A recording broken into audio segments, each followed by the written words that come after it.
কালি মন্ত্ৰী অশোক সিংহালে এটা মন্তব্য কৰিছে যে দাড়ি টুপি থকা মানে গোৱালপাৰা এনেকুৱা ধৰণৰ মন্তব্য কৰিছে এজন অভিভাৱক মন্ত্ৰীয়ে এনেকুৱা ধৰণৰ মন্তব্যই এতিয়া সমগ্ৰ যিহেতু যে গোৱালপাৰাবাসীয়ে যেটো এই দুখ প্ৰকাশ কৰা দেখিবলৈ পোৱা গৈছে এজন মন্ত্ৰী নীলাজ অসমৰ কৃষ্টি সংস্কৃতি তেখেতে নাজানে এটো অসমৰ বাহিৰৰ পৰা কেইদিনমান আগত আহিছিল ব্যৱসায় কৰিবলৈ এজন বনিয়া হয় তেখেতে বিজনেস কৰি আপোনাৰ ফ্ল্যাট বনায় বিক্ৰী কৰে মাটি কিনে বিক্ৰী কৰে এইবিলাক কৰি বহুত লুটপাট কৰিলে অসমৰ এজন দুই নম্বৰী বিজনেসম্যান আছিল এতিয়া কাৰ আশীৰ্বাদত মই নাজানো তেখেতে মন্ত্ৰী হৈ গল গতিকে তেখেতৰ আসল চৰিত্ৰটো মন্ত্ৰীত্ব চলোৱাৰ যোগ্যই নহয়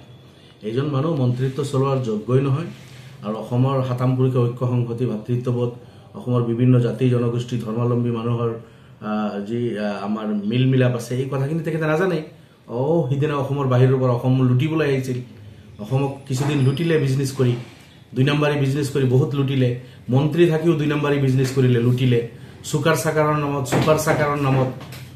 40-50 লাখ টকাৰ সামগ্ৰী এটা 1 কোটি 20 লাখত কিনিলে দুই নম্বৰী বেপাৰী এজন গতিকে তেখেতৰ পৰা আৰু ভাল বস্তু কি আশা কৰিব পাৰি মাজে মাজে এনেকুৱা নীলাজ বক্তব্য দি তেখেতে লাজ পায় আপোনাৰ বিধানসভাৰ ভিতৰতে দেখিছে আপুনি তেখেতে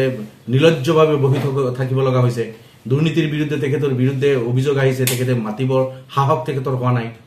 যেহেতু তেখেতে সুপাৰ সাকাৰ এইবিলাক 40 লাখ 47 লাখৰ 1 কোটি 20 লাখ দেখাই বাকি পইচাখিনি হৰলুকি কৰিছে লুটিছে আৰু ইৰিগেশনত তেখেতৰ ঠিকা টুকুলি নিজৰ পিয়েৰ নামত দালালৰ নামত এইবিলাক দি বহুত লুটপাট কৰি আছে আগত মাটি কিনি বিল্ডিং বনাই পাব্লিকৰ পৰা লুটিছিল এতিয়া চৰকাৰৰ মন্ত্ৰী হৈ তেখেতে গোটেই অসমৰ জনতাৰ কৰ কাটালৰ পইচা লুটি আছে গতিকে এইজন মানুহৰ পৰা শিষ্টাচাৰ নাই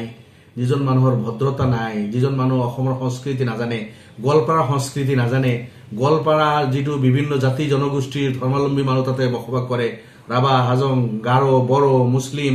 দেশী এই সব মানুহ গোৱালপাৰাত আছে সেই কথাখিনি তেখেতে নাজানে গোৱালপাৰা বুলিলে টুপি দাড়ি বুলি কৈ তেখেতে কি বুজাব বিচাৰিছে ৰাভা হাজং বিলাকে টুপি পিন্ধে নেকি তাত থকা গাৰোখিনি টুপি পিন্ধে নেকি এইখিনি গোৱালপাৰীয়া নহয় নেকি তাত থকা দেশী হিন্দু ভাইখিনি যিকে ৰাজবংশী আছে সেইসকলে টুপি দাড়ি লুঙ্গি পিন্ধে নেকি সেইসকল গোৱালপাৰীয়া নহয় নেকি এই সব কৈ তেখেতে কি বুজাব বিচাৰিছে গতিকে আৰু এইজন মানুহৰ কি কম মই ভাবো মুখ্যমন্ত্ৰী নাকি লগাওক এইজনক কতনি আপোনাৰ মানে এইজন মন্ত্ৰী খালত মানে ডুবাব আপোনালোকৰ ইমেজ আপোনালোকৰ হেৰি গতিকে মুখ্যমন্ত্ৰীৰ আগৰ প্ৰতি মোৰ আহ্বান থাকিল এইজন ব্যক্তিক নাকি লগাওক আৰু পাৰে যদি মন্ত্ৰী হবৰ পৰা ইখতক বৰখাস্ত কৰক এইজন মন্ত্ৰীৰ যোগ্যই নহয় এজন বাহিৰৰ মানুহ অসমীয়া মানুহৰ মানে তেখেতে অসমীয়া মানুহৰ প্ৰতি সদয় নহয় অসমীয়া মানুহৰ দুখ দশাৰ কথা তেখেতে চিন্তা নকৰে মন ইয়াত থাকিলে দায়িত্ব থাকিলে লুটপাটে কৰিব গতিকে তেখেতে যত আছিল বনিয়া হৈ বিজনেস কৰি ফ্ল্যাট বনাই বিক্ৰী কৰি আগত যেটো কৰিছিল সেই সবে তাক তেখেতক কৰিব দিয়া ভাল এখিনে থাকিলে আৰু কথা তেখেতৰ আপুনি বিচৰা বাতৰি পাব কেৱল নিউজ 18 এপত নিউজ 18 এপ ডাউনলোড কৰিবলৈ স্ক্যান কৰক এই QR কোড গুগল প্লে ষ্টৰতো পাব এই নিউজ 18 এপ